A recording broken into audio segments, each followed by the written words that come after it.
Hey, salut à toutes et tous, bienvenue sur The Max Rebo Collection.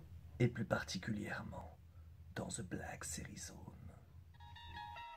Au-delà des classiques dimensions où l'homme projette ses pas, il en est une où l'imagination vous fait basculer dans un monde fantastique. Une dimension que seul le collectionneur peut appréhender. The Black Series Zone. Cette vidéo va pour la première fois être consacrée à la review d'un vaisseau The Black Series. Il ne s'agit pas du TIE Fighter. Je vous invite au passage à voir la vidéo de l'ami Pierre sur Star Wars Paris qui fait la review de ce vaisseau assez incroyable. Mais cette vidéo portera sur le speeder de Rey. Ce vaisseau du réveil de la force est un modèle unique construit par la jeune Jedi. Et c'est aussi l'un des seuls vaisseaux à avoir eu droit à sa Black Series. La boîte contient une fenêtre de présentation pour la figurine de Rey qui est fournie. Elle porte le numéro 3, le premier vaisseau étant le TIE Fighter, le deuxième le Landspeeder de Luke. Au dos de la boîte, nous retrouvons plusieurs visuels très sympathiques du vaisseau et un petit texte descriptif. Sur la tranche, un joli visuel de Rey agrémente la boîte. Le vaisseau est accompagné d'un socle de présentation translucide pour être le plus discret possible. Il s'emboîte dans le vaisseau d'un bon clip.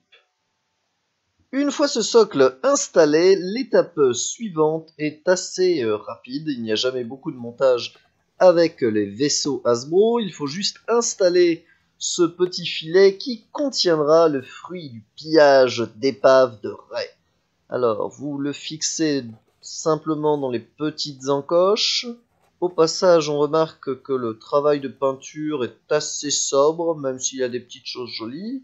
Donc vous avez ces petits trous dans lesquels vous fixez la ferraille en plastique qu'a trouvé Rey, et ensuite vous réinstallez le filet.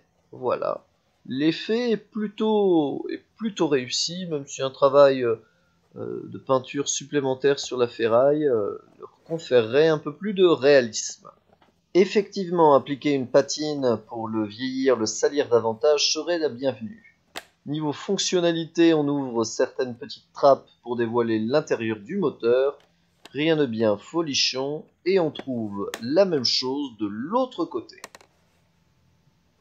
Et si l'envie nous en dit, on peut ôter l'intégralité du panneau de ce côté pour dévoiler tout le moteur. Et y passer par exemple un petit coup de pinceau de peinture argentée là pour le customiser davantage. Et côté filet se trouvent également deux petites encoches pour y fixer l'arme favorite de Rey. Un bien beau vaisseau avec plusieurs petites fonctionnalités, même si le niveau de finition et de peinture aurait pu être davantage travaillé pour un résultat plus réaliste. À vos pinceaux en somme.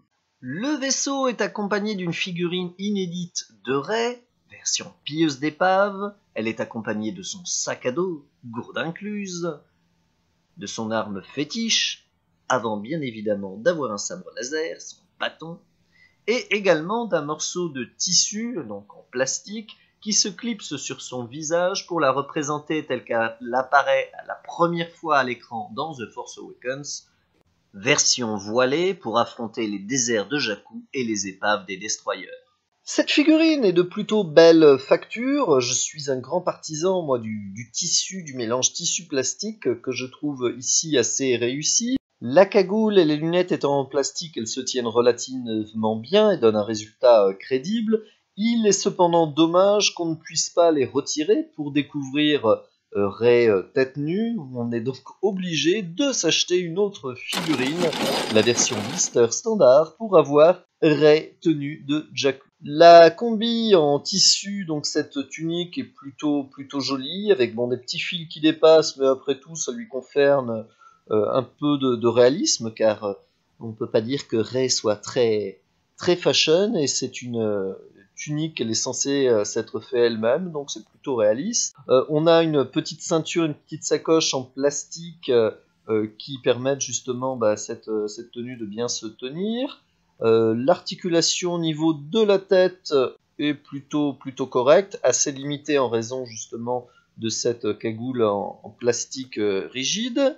Niveau articulation des bras, donc on a toujours des petites articulations au niveau du poignet, au niveau du coude, puis de l'épaule, ce qui fait que la figurine peut quand même prendre de nombreuses postures dynamiques, notamment pour les dioramas, et ça c'est la vraie force des Black Series, comme je dis à chaque fois.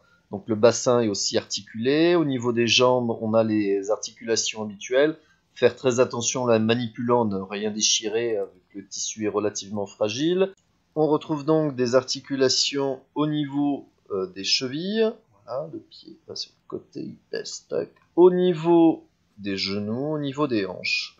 Donc une figurine bien articulée, prête à rejoindre tous vos dioramas.